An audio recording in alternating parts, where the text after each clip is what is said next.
ನಮಸ್ಕಾರ ಸ್ನೇಹಿತರೆ, ವಿಜಯಪುರ ಫುಡ್ಸ್ಗೆ ನಿಮಗೆಲ್ಲರಿಗೂ ಸ್ವಾಗತ. ಇವತ್ತಿನ ನಮ್ಮ ರೆಸಿಪಿ ಸೋರೆಕಾಯಿ ಪಲ್ಯನ ನಮ್ಮ ಸ್ಟೈಲ್ ಒಳಗೆ ಅಂದರೆ ಜವಾರಿ ಸ್ಟೈಲ್ ಒಳಗೆ ಹೆಂಗೆ ಮಾಡ್ತೀವಿ ಅಂಥೇಳಿ ನಿಮ್ಮ ಜೊತೆಗೆ ಇವತ್ತು ನಾನು ಶೇರ್ ಮಾಡ್ಕೋತೀನಿ. ಅದಕ್ಕಿಂತ ಮುಂಚೆ ನನ್ನ ಚಾನಲ್ ಇನ್ನೂವರೆಗೂ ಯಾರು ಸಬ್ಸ್ಕ್ರೈಬ್ ಮಾಡ್ಕೊಂಡಿಲ್ಲ, ವಿಜಯಪುರ ಫುಡ್ಸ್ಗೆ ಸಬ್ಸ್ಕ್ರೈಬ್ ಮಾಡ್ಕೊರಿ, ಶೇರ್ ಮಾಡಿರಿ, ಲೈಕ್ ಮಾಡಿರಿ. ಆಮೇಲೆ ಯಾವ್ಯಾವ ರೆಸಿಪಿ ನೋಡೋಕೆ ಇಷ್ಟಪಡ್ತೀರಿ ಅಂಥೇಳಿ ಕಮೆಂಟ್ ಮಾಡಿ ಹೇಳ್ರಿ. ನಾನು ನೋಡ್ರಿ ಇಲ್ಲಿ ಸೋರೆಕಾಯಿದೆಲ್ಲ ಸೊಟ್ಟಿ ತೆಗೆದು ಈ ರೀತಿ 4 ಭಾಗಗಳೊಳಗೆ ಇದನ್ನು ಕಟ್ ಮಾಡಿ ಇಟ್ಕೊಂಡಿನಿ. ನಾ ತೊಗೊಂಬಂದಿರುವಂಥ ಸೋರೆಕಾಯಿ ಭಾಳ ಎಳೆ ಇತ್ತು, ಸೊ ಅದರ ಸಲುವಾಗಿ ನಾನು ನಡಬರ್ಕಿನ ಪೋರ್ಷನ್ನ ತೆಗೆದಿಲ್ಲ. ನೀವು ಅದೇನು ಸ್ವಲ್ಪ ದಪ್ಪ ಇತ್ತಂದರೆ ನೀವು ನಡಬರ್ಕಿನ ಪೋರ್ಷನ್ನ ತೆಗೆದು ನೀವು ಪಲ್ಯ ಮಾಡ್ಬೋದು. ನೋಡಿರಿ ಸ್ನೇಹಿತರೆ, ಸೋರೆಕಾಯಿ ಆರೋಗ್ಯಕ್ಕೆ ಭಾಳ ಅಂದ್ರೆ ಭಾಳ ಒಳ್ಳೆಯದು. ನಿಮ್ಮ ದಿನನಿತ್ಯದ ಆಹಾರ ಪದ್ಧತಿ ಒಳಗೆ ನೀವು ಈ ಸೋರೆಕಾಯಿ ಬಳಸೋದ್ರಿಂದ ಭಾಳ ಲಾಭಗಳು ಅದಾವೆ. ಸೊ ನೋಡಿರಿ, ಈ ರೀತಿ ನಾನು ಇಡ್ಗಿನ ಕಟ್ ಮಾಡಿ ಇಟ್ಕೊಂಡು ನನಗೆ ಚಾಕುಲೆ ಆಗಂಗಿಲ್ಲ ಅಂಥೇಳಿ ನಾನು ಇಡ್ಗಿನೇ ಯೂಸ್ ಮಾಡ್ತೀನಿ.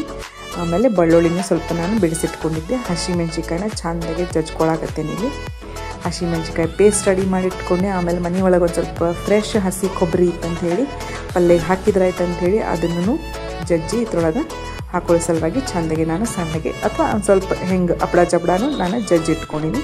ಸೊ ಅಡುಗೆ ಒಳಗೆ ನೀವು ಪಲ್ಯ ಒಳಗೆ ಸಾರಿಗೆ ಹಸಿ ಕೊಬ್ಬರಿ ಹಾಕಿರಿ, ಮಸ್ತ್ ಅಂದ್ರೆ ಮಸ್ತ್ ಟೇಸ್ಟ್ ಆಗ್ತೈತದು. ಸೊ ನೋಡಿರಿ, ನಮ್ಮದೆಲ್ಲ ಪಲ್ಯಕ್ಕೆ ಸಿದ್ಧತೆ ರೆಡಿ ಆಗೈತಿ. ನೋಡಿರಿ, ಸೋರೆಕಾಯಿ ಕಟ್ ಮಾಡಿ ಇಟ್ಕೊಂಡಿನಿ, ಹಸಿಮೆಣ್ಸಿಕಾಯಿ ಪೇಸ್ಟ್, ಬೆಳ್ಳುಳ್ಳಿ ಪೇಸ್ಟ್, ಆಮೇಲೆ ಕೊಬ್ಬರಿ ಪೇಸ್ಟ್ ಇಷ್ಟು ಮಾಡಿ ಇಟ್ಕೊಂಡಿನಿ. ಸಿಂಪಲ್ ಒಗ್ಗರಣೆ, ಎಣ್ಣೆ, ಸಾಸಿವೆ, ಜೀರಿಗೆ, ಕರಿಬೇವ, ಆಮೇಲೆ ಹಸಿಮೆಣ್ಸಿಕಾಯಿ ಪೇಸ್ಟ್ ಹಾಕಿನಿ. ಆಮೇಲೆ ಬೆಳ್ಳುಳ್ಳಿ ಜಜ್ಜಿಟ್ಕೊಂಡಿದ್ದೆ, ಒಗ್ಗರಣೆ ಬೆಳ್ಳುಳ್ಳಿನೂ ಹಾಕಿನಿ.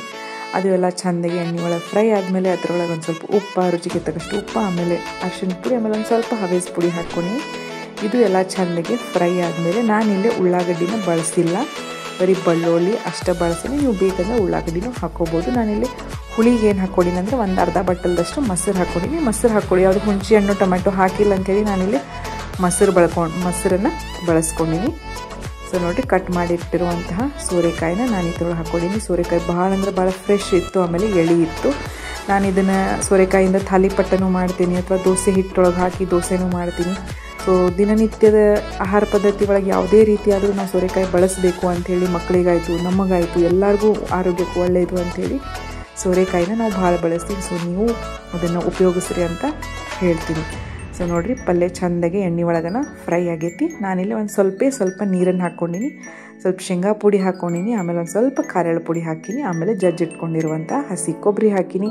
ಇಷ್ಟ ಐಟಮ್ಸಿಂದ ಮಾಡಿರುವಂತಹ ಸೋರೆಕಾಯಿ ಪಲ್ಯ ನೀವು ರೊಟ್ಟಿ ಜೋಡಿ ಚಪಾತಿ ಜೋಡಿ ತಿಂದರೆ ಮಸ್ತ್ ಹತ್ತೈತಿ ಅಂತ ಹೇಳ್ತಾ ಇವತ್ತಿನ ರೆಸಿಪಿ ಮುಗಿಸ್ತಾ ಇದ್ದೀನಿ.